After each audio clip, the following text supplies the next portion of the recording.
Bonjour et bienvenue dans ce journal du fou furieux. Première édition sur la chaîne TV de...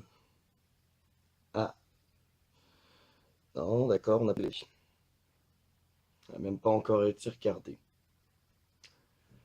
Eh ben, comment dire, bon visionnage. Et tout de suite, notre rubrique spéciale musique avec notre chroniqueur spécial musique. Dont le nom est absolument imprononçable, j'en suis désolé. Alors, cher ami, de quel sujet musical allez-vous nous parler aujourd'hui? Ouais, moi je suis là pour vous parler de la tueuse du maestro moderne, Indila. Ouais, pas que dire, déjà pour commencer, Indila elle est placée en tête de liste sur divers sites d'écoute.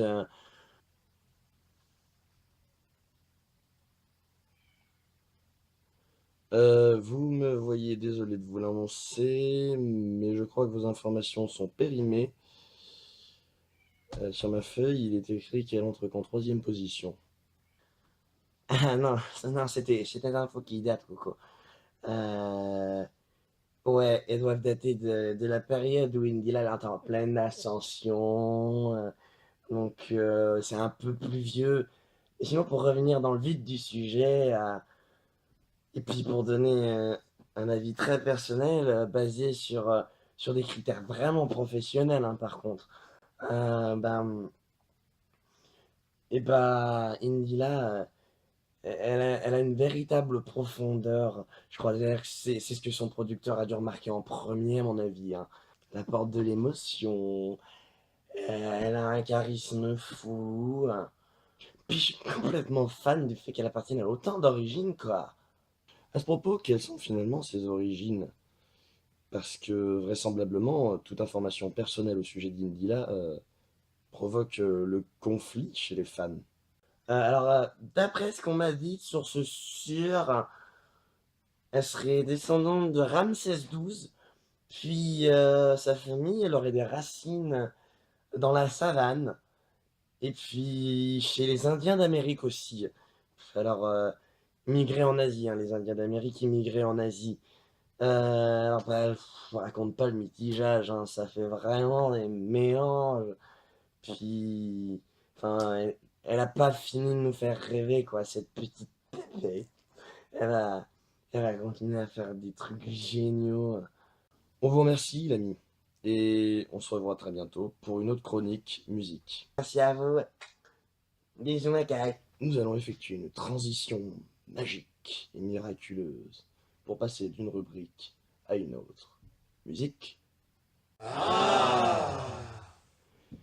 Et donc, les contraventions suffisent-elles à faire taire les écologistes aguerris? Preuve que non, avec ce viticulteur, dont ne sait d'ailleurs, qui pratique la biodynamie, qui est une façon de cultiver la terre dans le respect de l'environnement. J'ai bien potassé. Nous avons donc un autre chroniqueur au nom imprononçable, lui aussi, expert dans son domaine, qui est avec nous aujourd'hui pour débattre de cet épineux sujet. Bonjour. Alors voilà, on parle d'un viticulteur en biodynamie qui encourt 30 000 € d'amende. Puis une peine de prison de 6 mois quand même, c'est pas rien. Simplement pour avoir refusé de répandre des pesticides sur ses cultures, je trouve ça vraiment abusé, quoi. Et je voudrais protester et puis faire un hommage à cet homme que je trouve vraiment courageux dans sa démarche. Et enfin voilà, c'est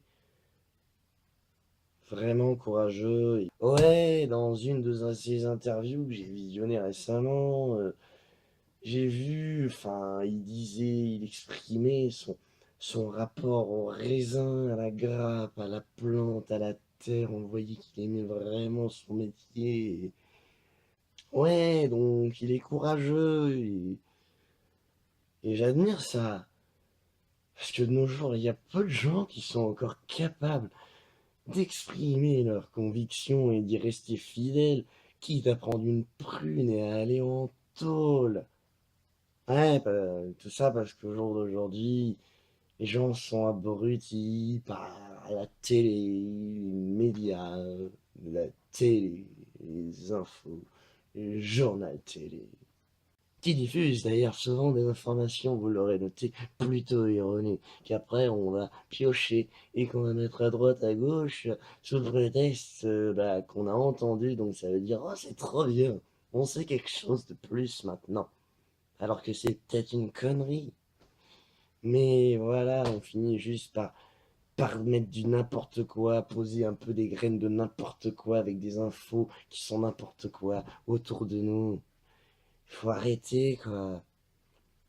Et donc cet homme, je trouve ça admirable. C'est bien, quoi, ce qu'il fait. C'est bien ce mouvement de révolte.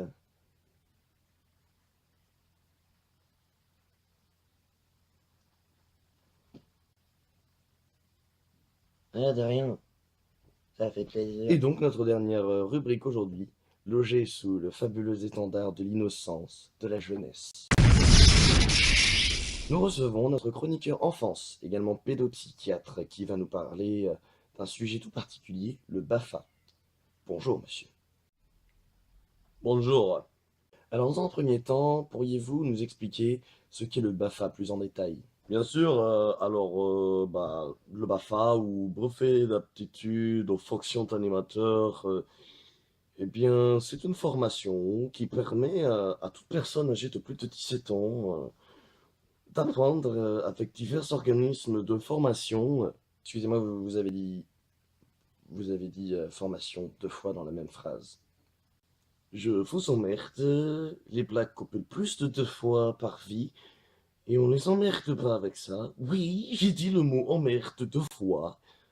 Alors pour en revenir à ce que je disais, cette formation va permettre, eh bien, à ceux qui la paient ou aux bouffons qui bénéficient d'un contrat d'avenir dans le domaine de l'animation, bien, de mieux appréhender les différents besoins de, des enfants et de se familiariser avec les méthodes d'animation.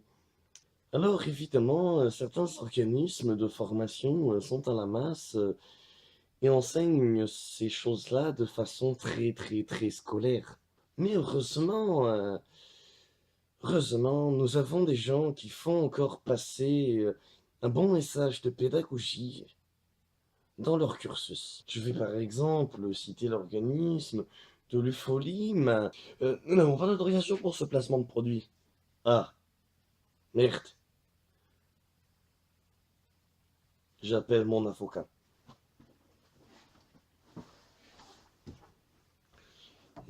Passez-vous le numéro?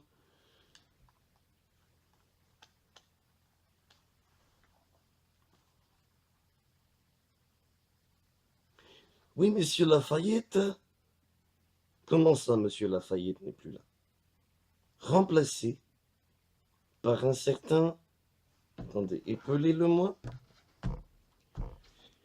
A, H, R, M, E, D. Ça vient d'où? Ah non, je trouve ça scandaleux. Je vous rappellerai quand il aura fait sauter vos cabinets ou que vous serez disposé à me passer monsieur Lafayette. Merci, au revoir.